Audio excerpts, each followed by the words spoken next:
Bon, il faut qu'on parle. Mais avant ça, générique.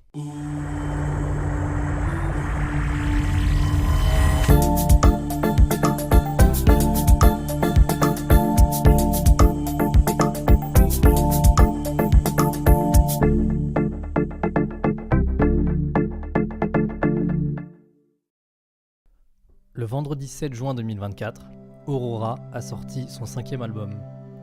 C'est un album incroyable et j'avais envie d'en parler dans cette vidéo. Donc déjà, si vous ne connaissez pas Aurora, j'imagine que beaucoup de gens connaissent, elle est très connue, notamment son son Runaway, qui est devenu un classique sur TikTok. Vous avez sûrement les refs. Et donc elle a sorti son 5e album solo hier. Et j'avais envie d'en faire une vidéo, parce que je le trouve incroyable.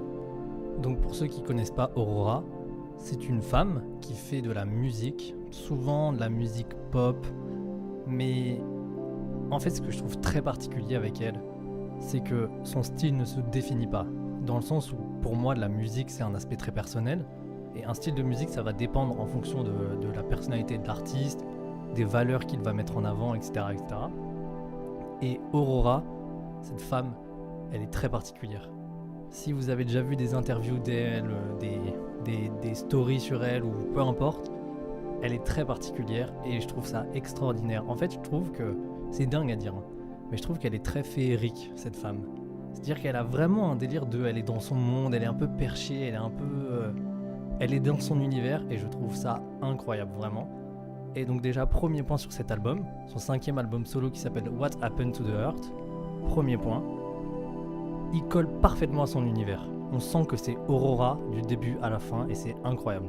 Je vais être honnête, je trouve que c'est pour moi le meilleur album de 2024, en tout cas jusqu'à présent. Et voire même un des meilleurs albums que j'ai écouté depuis des mois et des mois.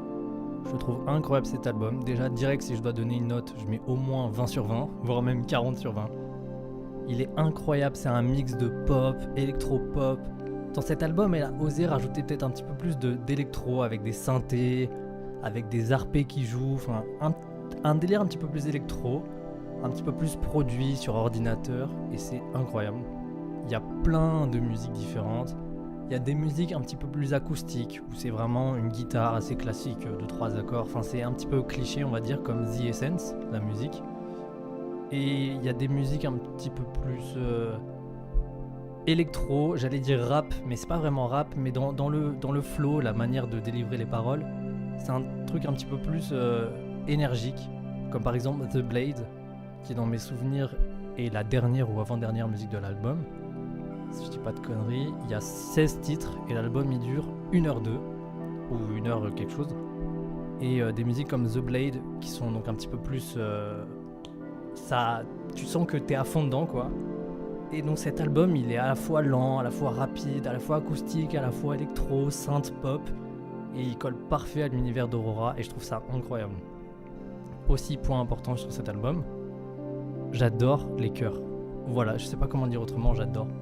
C'est un truc que j'adore dans la musique, c'est quand va y avoir des chœurs en fond, donc que ce soit des chorales ou des voix de gospel ou peu importe, il va y avoir ce truc de chœur souvent utilisé dans les refrains ou dans les ponts. Et je trouve que dans cet album, Aurora, elle a beaucoup utilisé ça. Et je trouve ça magnifique. Quand on écoute avec un casque à fond, ça nous embarque dans un voyage. Et par exemple, la musique qui est personnellement ma préférée, To Be Alright, personnellement c'est ma préférée, il y a vraiment ce délire-là, à la fin du refrain, au moment où il y a une sorte de passage électro après le refrain, c'est pas un pont, mais une sorte de passage électro, il y a vraiment ce délire-là de chœur.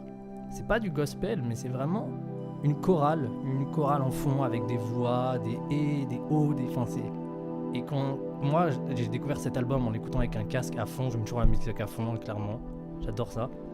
Et c'est incroyable. Quand on écoute à fond, tout seul, la nuit, on est dans un voyage, c'est extraordinaire, vraiment. Et il y a un autre point sur lequel je tenais vraiment beaucoup, mais alors vraiment beaucoup, à insister, c'est la durée des musiques. Vraiment, Aurora, merci, vraiment merci. Vraiment, merci, t'es une reine, vraiment merci. Parce que sincèrement, oh là là là là quoi, putain. Vraiment, c'est fou. Dans cet album, les musiques, elles durent toutes quasiment plus de 4 minutes. Il y en a une qui frôle les 5 minutes. Par exemple, pour être franc, cet épisode-là, à la base, il devait traiter de l'album de Erastar. C'est peut-être que vous connaissez une chanteuse qui fait de l'afrobeat, que personnellement j'adore. Je respecte énormément Erastar. Et elle a sorti son deuxième album l'année dernière, non. La semaine dernière, elle a sorti son deuxième album. Et je voulais faire un épisode dessus. Mais pour moi, j'avais pas envie parce que cet album ne mérite pas d'épisode en fait. Parce qu'il y a un truc qui m'a déçu sur le deuxième album d'Erastar, mais très déçu, c'est la durée des musiques. Il y en a quasiment pas une au-dessus des 3 minutes. C'est toutes des 2 minutes 20, 2 minutes 30, et je trouve ça insupportable. Donc voilà, je fais limite une petite partie coup de gueule, mais pour moi personnellement, en tout cas c'est comme ça que je vois les choses, la musique c'est comme un livre. C'est le même principe, ou comme un film. C'est une histoire.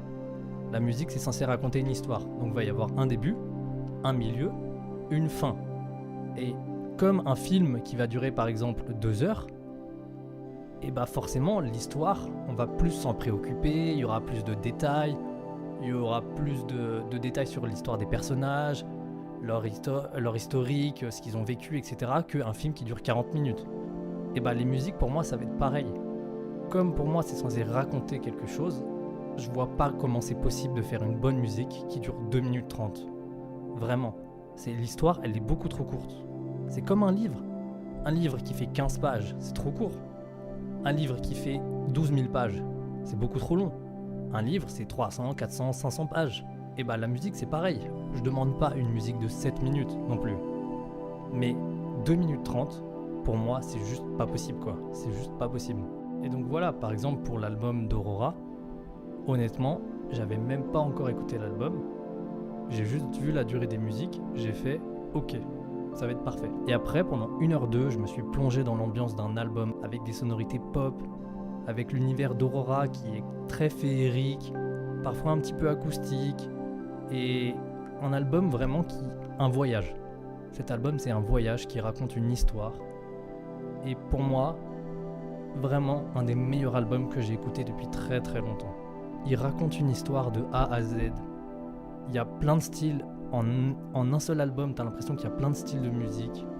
C'est un album complet, pas trop, mais en même temps parfait. Enfin, c'est vraiment pas le minimum, pas le maximum. C'est vraiment le juste milieu parfait dans la durée des musiques, dans le nombre de morceaux. Pareil, les titres des musiques, je les trouve très poétiques, très bien trouvés.